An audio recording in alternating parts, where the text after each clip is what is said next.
আসসালামু আলাইকুম। আজকের ভিডিওর মূল আলোচনা দরুদের বরকত। তবে আমাদের চ্যানেলে প্রথম হয়ে থাকলে সবাই চ্যানেলটি সাবস্ক্রাইব করে প্লিজ পাশে থাকবেন। আল্লাহ পাক পরম করুণাময়, অসীম দয়ালু, মানব দান সহ সকল সৃষ্টির মাঝে যত দয়াময় ও স্নেহ মমতা ছিল, আছে বা থাকবে, তা সব লোকে যদি একত্রিত করা হয় তবে উহা আল্লাহ তাআলার দয়া মায়ার 100 ভাগের 1 ভাগও হবে না। আল্লাহ পাকের দয়ার কোনো শেষ নেই, সীমা নেই। তিনি যেমন অসীম তেমনি তার দয়াও অসীম। এই বিশ্বজগতের প্রতিটি প্রাণী তারই অপার অনুগ্রহে বেঁচে আছে। তার করুণা অনুগ্রহ ছাড়া কোনো কিছুর অস্তিত্ব লাভ যেমন সম্ভব নয়, তেমনি টিকে থাকাও সম্ভব নয়। আল্লাহ রাব্বুল আলামিন তার বান্দাদেরকে অত্যন্ত ভালোবাসেন। এজন্য বিপদ আপদ কিংবা কোনো সমস্যায় পতিত হয়ে তারা যখন আল্লাহকে কায়মন বাক্যে ডাকে তখন তিনি সাড়া দেন, উদ্ধার করেন বিপদ মুসিবত থেকে। যেমন পবিত্র কোরআনে আল্লাহ পাক বলেছেন, আমি আহ্বানকারীর আহ্বান সাড়া দিই যখন সে আমাকে আহ্বান করে ডাকে। অন্য এক আয়াতে আল্লাহ তাআলা বলেন, তোমরা আমাকে ডাকো, আমি তোমাদের ডাকে সাড়া দিব। যারা অহংকার বশত আমার ইবাদত থেকে মুখ ফিরিয়ে নেয় তারা অবশ্যই লাঞ্ছিত হয়ে জাহান্নামে প্রবেশ করবে। সূরা মুমিন। হযরতে উমর ইবনুল খাত্তাব রাহমাতুল্লাহ আলাইহি বলেন, নিশ্চয়ই দোয়া আকাশ ও পৃথিবীর মাঝামাঝি স্থানে ঝুলে থাকে যে পর্যন্ত নবী করিম সাল্লাল্লাহু আলাইহি সাল্লামের উপর দরুদ পাঠ করা হয়। উল্লেখিত আলোচনা দ্বারা বোঝা গেল, বান্দা যখন আল্লাহকে ডাকে বা তার কাছে কোনো আবেদন পেশ করে তখন আল্লাহ পাক সেই ডাকে সাড়া দেন এবং আবেদন পূরণ করেন। তবে দোয়া তথা আল্লাহর নিকট কোনো কিছু চাওয়ার পূর্বে যদি দরুদ শরীফ পাঠ করে নেওয়া হয় তবে আল্লাহর নিকট তা দ্রুত মঞ্জুর হয় এবং প্রয়োজন অনুপাতে বান্দা তা পেয়ে যায়। বিংশ শতাব্দীর শুরুভাগে ঘটে যাওয়া নিম্ন বর্ণিত হৃদয়স্পর্শী ঘটনা দ্বারা এই কথাটাই পাঠকবৃন্দের সম্মুখে স্পষ্টরূপে প্রবাহিত হয়ে উঠবে বলে আশা রাখি। হাসমতুল্লাহ নামে এক সুদর্শন ছেলে নোয়াখালী জেলার সদর থানার অন্তর্গত চারকৌনিয়া গ্রামে তার জন্ম। তার বাড়ি ছিল নদীর তীরে। নদীটির নাম ভুলুয়া নদী। কাল প্রবাহে নদীটি একটি বার্ধক্যে উপনীত হলেও একসময় ছিল দুরন্ত যৌবন। বর্ষাকালে নদীটি ভয়ঙ্কর রূপ ধারণ করত। এর করালে গ্রাসে পতিত হয়ে কত ধনী ফকির হয়ে গেছে, কত লোক বাড়িঘর হারিয়ে পথে নেমেছে, তার হিসাব কজনে জানে। অন্যান্য বহু পরিবারের মতো এই নদীর রাক্ষসের থাবার থেকে হাসমতুল্লাহর পরিবারও বাঁচতে পারেনি।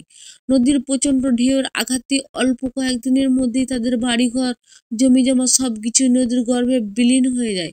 অবশেষে কোনো উপান্তর না দেখে জীবন বাঁচানোর তাগিদে তারা রাগান্বিত থানার চরকাদিয়া গ্রামে বসবাস করতে শুরু করেন।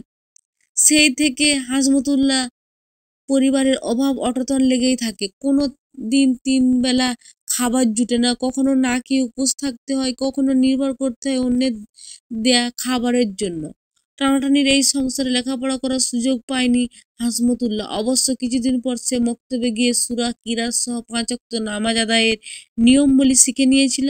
সেই সাথে মুখস্থ করে নিয়েছিল রাসূল সাল্লাল্লাহু আলাইহি সাল্লামের উপর দরুদ শরীফ পাঠ করার ফজিলত। হাসমতুল্লাহ এখন 17-18 বছরের যুবক। পেটের দায়ে সে গ্রামের প্রভাবশালী ব্যক্তি আহমদ মুখতারের ছেলে ছোট মিয়ার মহিষ পালক হিসাবে নিযুক্ত হয়। সেই প্রতিদিন মহিষগুলো নিয়ে অন্যান্য রাখালের সাথে নদীর ওপারে যায়। সারাদিন এগুলো ঘাস খায়, পান খাওয়ায়, তারপর আবার বিকেলে বাড়িতে ফিরিয়ে নিয়ে আসে। আজ দীর্ঘদিন যাবৎ এভাবেই চলছে হাসমতুল্লাহর জীবন। তখন বৈশাখ মাস। প্রতিদিনের মতো আজও সে মহিষের পান নিয়ে নদীর ওপারে গেছে।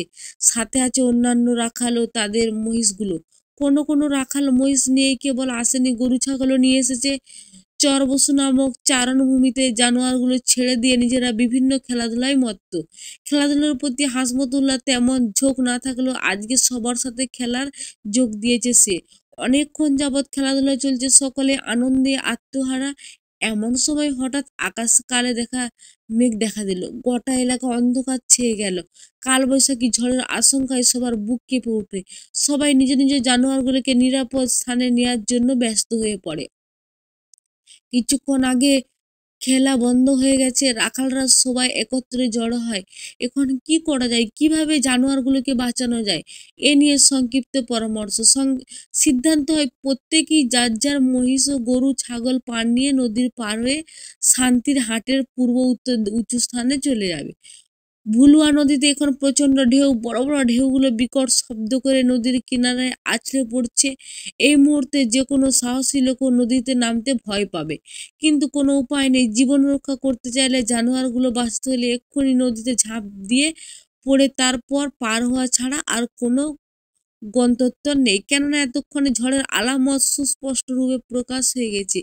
পরামর্শ মোতাবেক এক এক করে সকলে নদীতে ঝাঁপ দেয়, সাথে নেয় নিজ নিজ জানোয়ার। জীবনের মায়ার কেউ এক মুহূর্তই দেরি করে না। ভোলুয়া নদীটি বেশ প্রশস্ত। নদীতে জোয়ার ও বর্ষাকাল হওয়ার সুসংবাদে সেই প্রস্তুতার পরিমাণ কয়েক গুণ বৃদ্ধি পেয়েছে। সুদিনে যে নদী 10 মিনিটে অনায়াসে পার হওয়া যেত, তা এখন 30 মিনিটে পার হতে কষ্ট হয়। নদীর নামার সাথে সাথে প্রত্যেক রাখাল আপন আপন মহিষের পিঠে চড়ে বসে।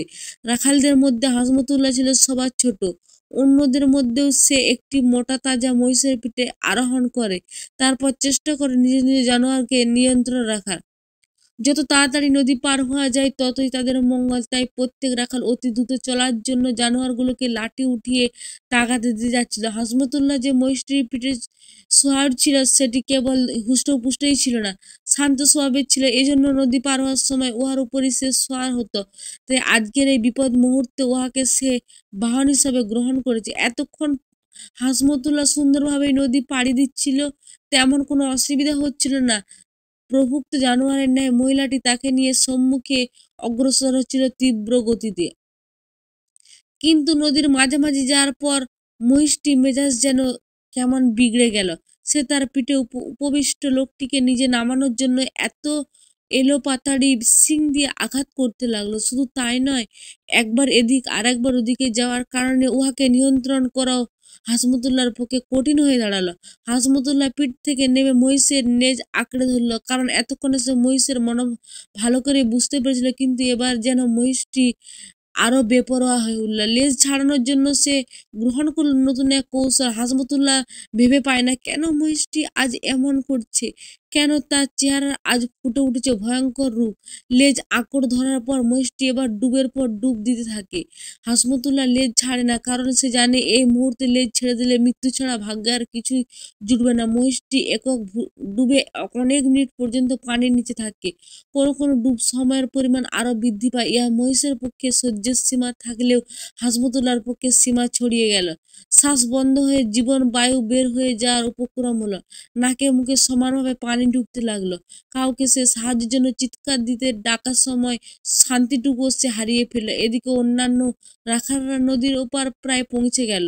বিপদের উপর বিপদ। হাসমতুল্লাহ যখন নদীর মধ্যভাগে জীবন মরণের খেলায় মেতে উঠেছিল, ঠিক তখনই সেখানে তীব্র বেগে ধেয়ে আসে কালবৈশাখীর প্রচন্ড ঝড়। এবার হাসমতুল্লাহ মহান আল্লাহর দিকে পূর্ণরূপে মনোনিবেশ করলো, মন থেকে ঝেড়ে ফেললো সকল ভয় ও আশঙ্কা। মনে মনে ভাবলো, আল্লাহ যদি আমাকে বাঁচাতে যান তবে কেউ আমাকে মারতে পারবে না। এই দুর্যোগ সময় পরিস্থিতি আমি বেঁচে যাব, সুতরাং এখন আল্লাহর সাহায্য ছাড়া আমার আর কোনো উপায় নেই। হাসমতুল্লাহ জানতো দরুদ শরীফ পড়ে নবীর ওসিলা দিয়ে দোয়া আল্লাহ পাক কবুল করেন। তাই সে বড়ই মহব্বতের সাথে কয়েকবার দরুদ শরীফ পাঠ করলেন। তারপর, ওগো রহমান রহিম করুণাময় খোদা, আমি তোমার পাপী বান্দা, তোমার প্রিয় রসুলের এক অধম উম্মত। গোটা দেহ আমার গুনাহে জর্জরিত। আমি এখন কি অবস্থায় আছি তা তুমি ভালো করেই দেখছো। হে দয়ার আধার, আমি তোমার রসুলের উপর কয়েকবার দরুদ পাঠ করেছি। এবার তার ওসিলায় আমি তোমার নিকট বিপদ থেকে মুক্তি চাচ্ছি। কিভাবে তুমি আমাকে মুক্তি দিবে তা তুমি জানো খোদা। আল্লাহ পাকের কুদরত বুঝে বড় দায়। দরুদ সহ দোয়া শেষ হওয়ার সাথে সাথে আল্লাহর রহমতের দরুদ উতরে উঠল। মহিষ পূর্বের ন্যায় পানিতে ডুব দিয়ে দীর্ঘক্ষণ থাকলেও হাসমতুল্লাহর কোনো কষ্ট অনুভব হয় না। প্রয়োজন অক্সিজেন পানির নিচেও থেকে সে পেয়ে যাচ্ছে। থেকে কিভাবে তার নিকট অক্সিজেন পৌঁছাচ্ছে সেটা সে নিজেও জানে না। মহিষ যতক্ষণ পানি ডুবে থাকে ততক্ষণ তার কষ্টই হয়। উপরন্ত অন্তরের বিরাজ করে এক অনাবিল শান্তির সাইমুম হাওয়া। এখনো ঝড়ের তীব্রতা হ্রাস পায়নি। প্রবল বাতাসের ঝাপটায় মহিষটি দিগ্ভ্রান্ত হয়ে নদীর পশ্চিম তীরে না উঠে দক্ষিণ ভান্ডার দোনা হয়ে বঙ্গোপসাগরে গিয়ে পৌঁছায়। হাজমতুল্লাহ ঝড়ের তাণ্ডব লীলায় ও শীতের প্রচণ্ড প্রকোপে দুর্বল হয়ে পড়লেও মহিষের লেজ ছাড়েনি। আল্লাহর অপরিসীম দোয়া বরকত একদিন, দুদিন, 3 দিন, দীর্ঘদিন দিন-রাত পর কয়েকজন মাঝি মহিষের লেজ ধরা অবস্থায় তাকে বঙ্গোপসাগরের কিনারা থেকে উদ্ধার করে, অতঃপর খোঁজখবর নিয়ে তাকে বাড়ি ফিরে যায়। আল্লাহ পাক আমাদের সকলকে এই ঘটনা থেকে শিক্ষা নিয়ে তার দয়া কুদরতের প্রতি অটল বিশ্বাস এবং মহানবী সাল্লাল্লাহু আলাইহি সাল্লামের প্রতি দরুদ পাঠের ফজিলত অনুসরণ করে তার উপর আমল করার তৌফিক দান করুন। আমিন।